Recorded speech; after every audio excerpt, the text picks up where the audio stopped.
Ba naman to, isang pindot lang. Nakakarami na akong pindot eh. Isang pindot lang nakalagay, yung tagal naman. Yung tagtindahan pa, isang pindot lang. Ano ba yan ate? Bakit? Nakakabenting pindot na ako eh. Nakalagay dito, isang pindot lang. Tapos nakabenting pindot na ako. Wala pa rin lumalabas. Kaya nga di ako lumalabas eh. Ang dami mong pindot eh. Grabe naman. Dapat huwag ka na maglagay ng ganyan, isang pindot lang. Tapos hindi ka pa lumalabas eh. Alam. Kaya na pa ako nandito eh. Diba nakabenting pindot ka? Ang nakalagay nga isang pindot lang.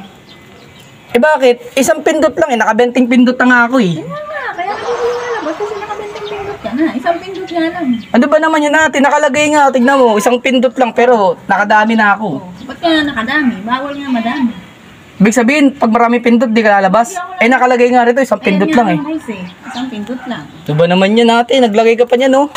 Naglagay ka pa niyan. Okay. Naglagay ka pa ng doorbell. Kaya na pa ako nandito eh. Kaya na pa ako nandito. Kaya nga. Ba't nakalagay kasi isang pindot lang? Isang Tapos, pindot lang. Bawal ang madami. Yan ang rules dito eh. ganun.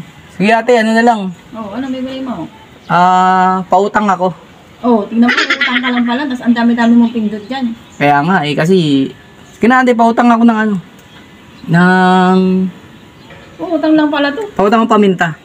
Oh, Piso lang. Piso lang. Oo, isang paminta. Oh, tingnan mo, ang dami mo pang pindot. Sige.